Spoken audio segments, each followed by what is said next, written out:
Okay, welcome back. I want to take an opportunity to review some of the products or the products that I used during all of this testing. These aren't new products to anybody if you're in the enthusiast world, but at least my impressions of the products, ease of installation, mounting mechanisms, and the things that I had to do in order to make some of these setups work correctly. So if you decide that you want to delve into some of these setups, you'll know exactly how I did it. No secrets. All right. I don't want to make this a really long video. Let's go ahead and get started. Okay, first up, I want to talk about the high performance heat spreader V1. There's a lot of Thermal Grizzly products here, and not gonna lie, make some great stuff. So hats off, Roman. Love these products. So everything I review here, I don't really have anything horrible to say, like don't buy it. Just as a caveat, I think everything serves a purpose if that's what you want. I have personal preferences about it. I'll share those with you, maybe some tips and tricks that might help you along the way. But this product, this is the second one I purchased. I've already got one in play. It's when I was testing the lidding process on my i7, and then I used this product to put a block already on it. Actually, it's a Heat Killer Pro V4. Heat Killer Pro 4, yeah. Didn't include that in the test. You know, Roman is DeBauer already said that the Optimus, the Core 1 from watercool was his top performing block until he reviewed the Optimus Signature V3. That's why those two made the list. But I already knew that this was an excellent product. And one of the things that I really like about it, he gives you hardware that's extended.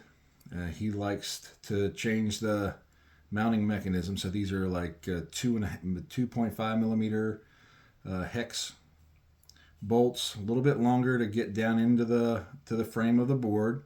Uses the OEM backplate, and then it actually has contoured machined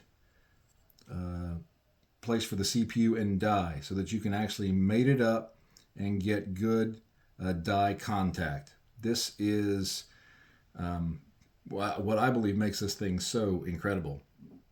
The only concern I have with it is that it's from all the heat cycles, or it gets a little sticky. Like you can see, it's a little tacky on the side. I don't believe I was that messy with my thermal paste. I'm not sure if this is just the natural aging process of this padding on the bottom, or it's something else. So no dispersions. It got a little tacky, and it was difficult to pull off the die. I say that because I say it with a word of caution.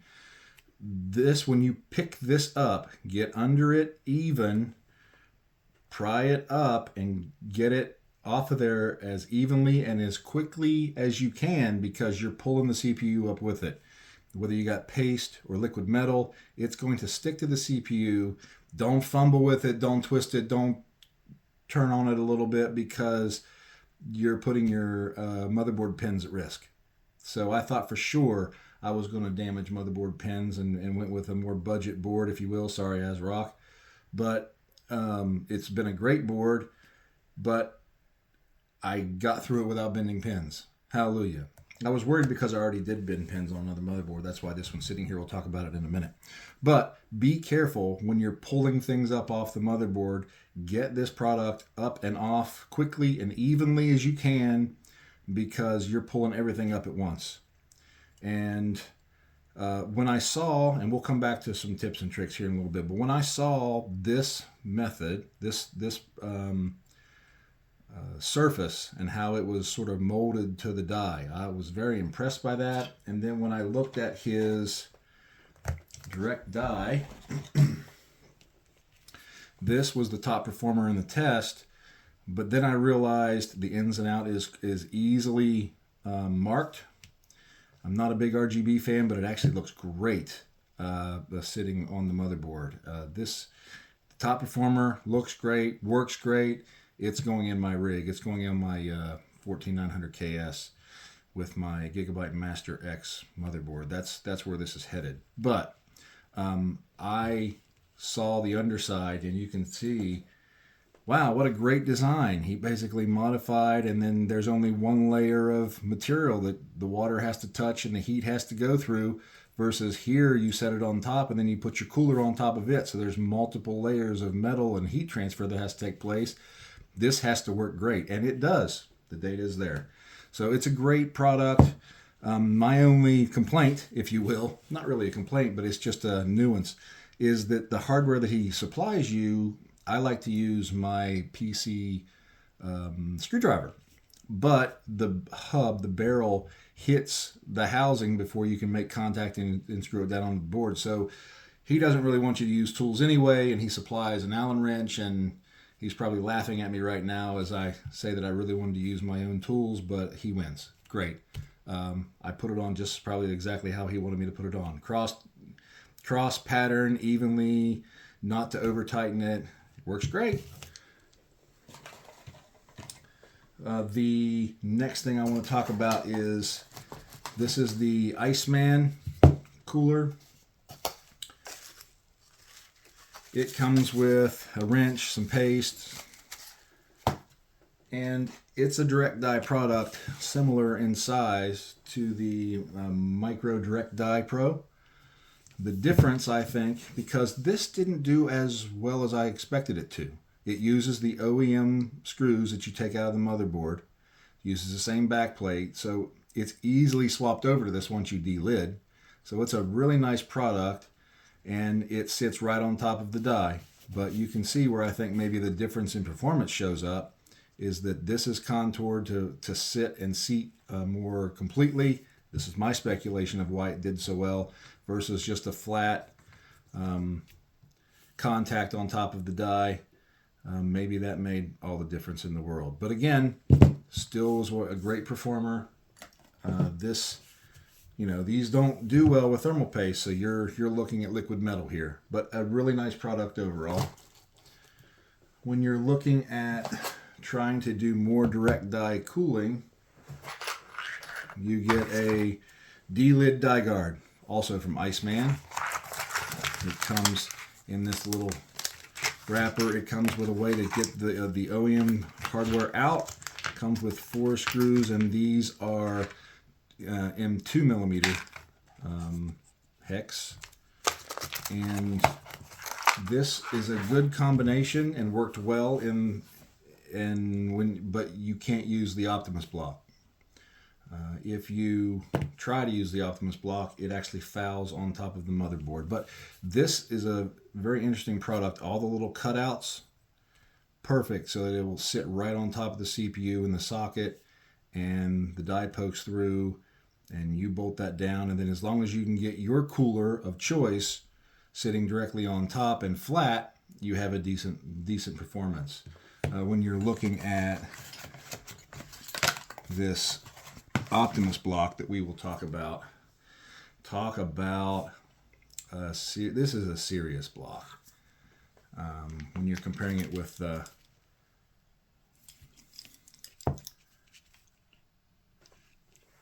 wasn't going to talk about this one next, but why not? This, when you set this on the motherboard,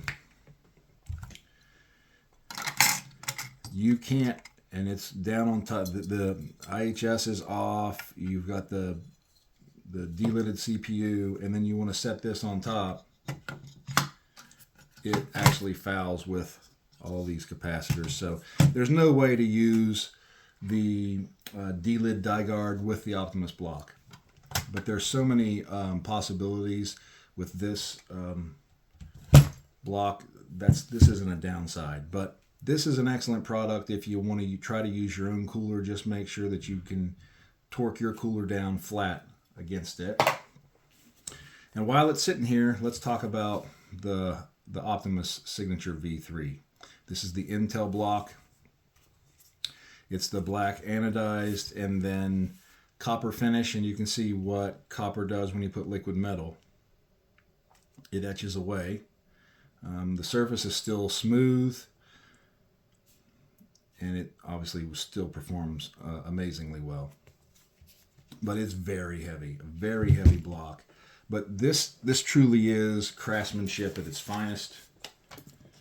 you have these 4 posts that go through the motherboard into your back plate. It cinches up against the plate for your IHS or your contact frame. And you have these small posts.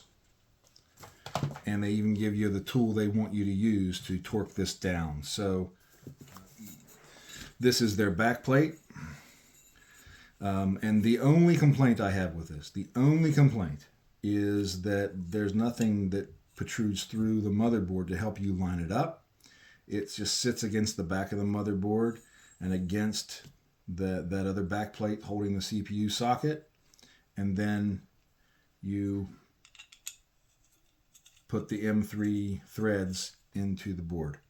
Now you do this hand tight, but when you put the block down on and you use this tool, this hex bolt tool, to bolt the cooler to the board, you do it in a cross pattern and you're really twisting as hard as you can with this.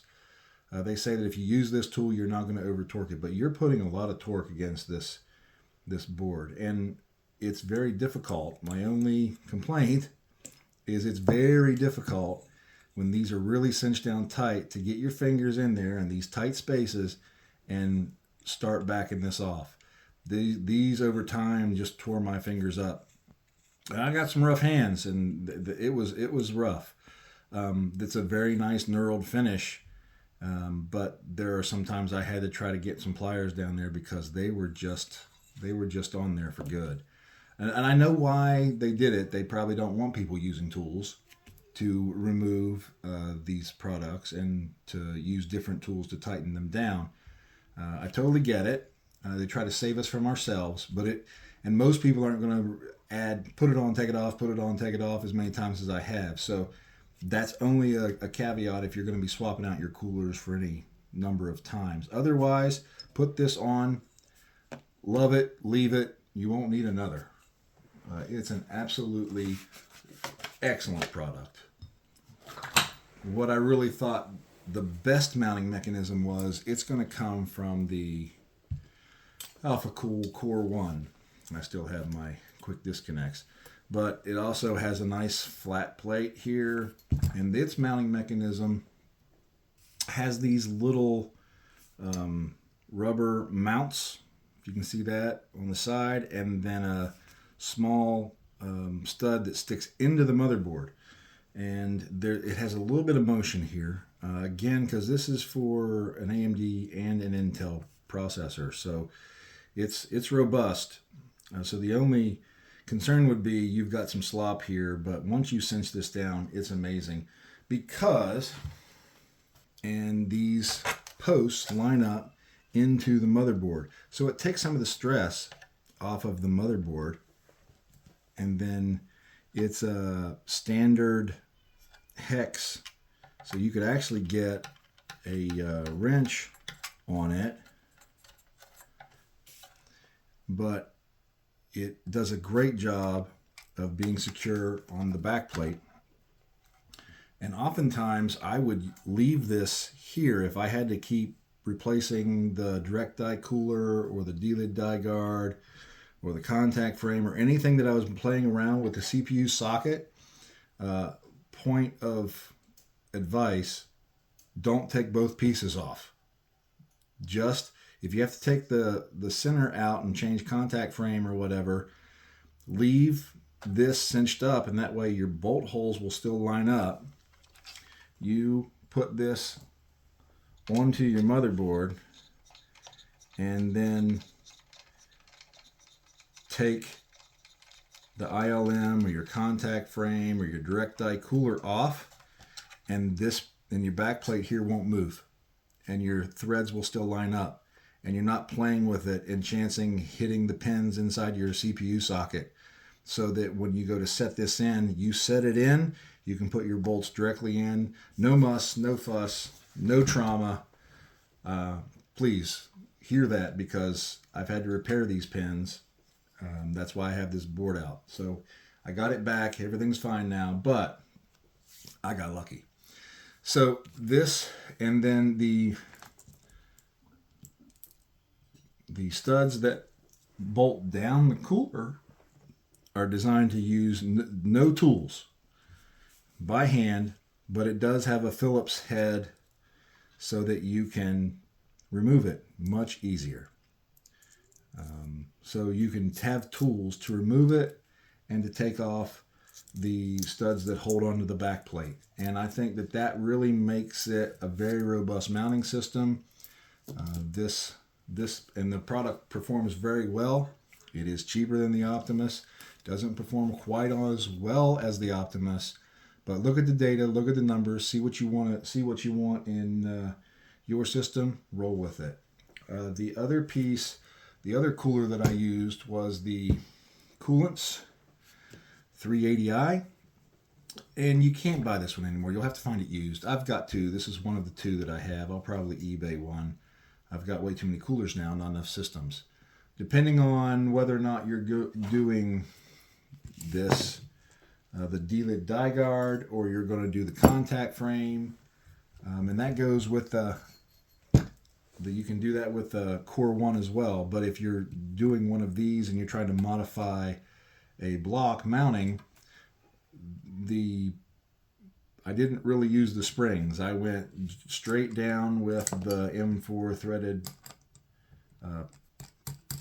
post with the die guard, but because this sits higher than the die guard, there wasn't much threads left, and I had to turn it around and catch threads earlier instead. That's how I was able to modify some of this to work. I'm sure that there's other coolers in a very similar fashion that you may have to play around with a little bit. The EK backplate can still be purchased. Multiple vendors have it. I saw it for like $10. So this is an option if you're trying to modify something to work. But the easiest thing and what I was using in this test, and this is what I'm using in one of my other computers with the coolants block, but I use the Heat Killer 1700 heavy duty. So again, these are M4 threads, but it's also designed to be the replacement for the CPU contact as well as the backplate. It's a 2-in-1. And that's exactly how I bent pins on this other motherboard. I was trying to use it as both pieces, and I was working vertically back and forth, and my hand brushed across pins and bent the pins. But when I did this, I just slid it under the back of the board with the OEM plate in place. It worked just fine, and was able to run the tests and use these same securing nuts to the motherboard. So that's how I was able to do that. You can find some combination. I think there was also Heat Killer sells a kit, a hardware kit, that would have probably worked if I wanted to use it, but I just had some really nice coolants fittings. We rolled with that. All right, not to belabor this, but I did want to talk about the lapping tool. This is the OEM IHS. I didn't clean it up. This is what it looks like when you take it off. When you delid your CPU, you've got some remnants of glue and OEM solder that broke loose. But I used this kit to lap the lid, and it did well. It did okay. But if you're going to avoid your warranty by rubbing all the literature off the top of the CPU, just keep going. Delid it and go for the gusto. There's no reason to stop here. So it's a good product. It does work. The literature did say that I should also do the same to my contact surface of my block. I didn't want to sand the block. So if that's the downfall of this testing, I'm going to be open and honest and say I did not sand the coolants, the Optimus, the Core 1. I wasn't going to take sandpaper to that. So if that was why this might not have performed as well, then so be it. And then finally is the Rocket Cool copper upgrade kit. You move from the OEM to a solid machined piece of copper.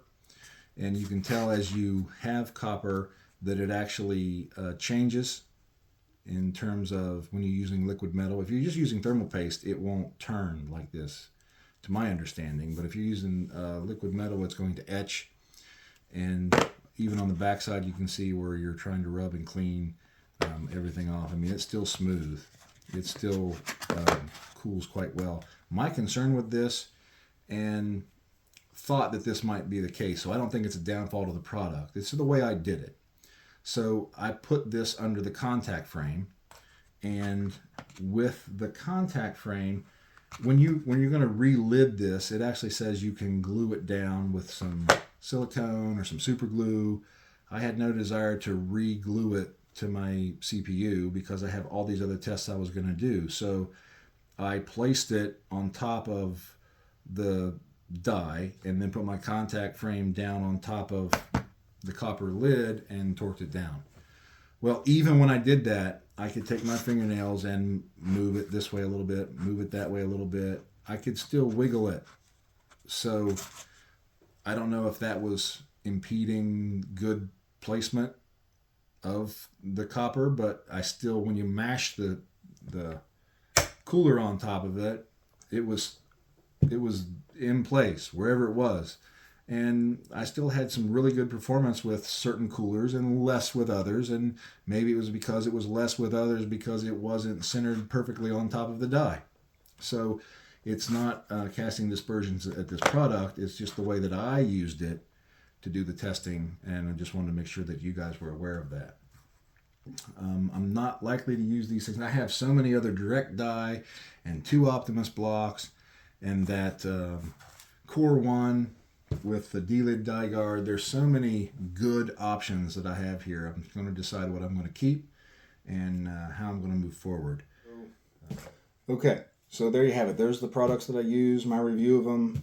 Again, I thought these were excellent products. I don't really think you can go wrong with any of the particular combinations. There's a few things that I try to make clear that I wouldn't do. We still have some de-lidding to talk about. I've got 2 de-lid tools, but I think I'll review those when I actually de-lid another processor. And that's coming soon because I'm going to go ahead and put this on my 14900KS. So I'm going to start using these products that I've done, using the results that I've gathered into my own systems. So I've got my personal system, I've got a sim rig, I've got one in the family use area so I can not be secluded away from my family. And I think I'll give you some updates as I continue to progress forward with this. One final note is that I've reached out to some other companies that have some direct die or other blocks and trying to point them if they appreciate the way that I've done some testing and they would like to allow me to test their products and include it here with some of the results. I'm going to use the same test rig. I'm going to use the same process, same tests moving forward.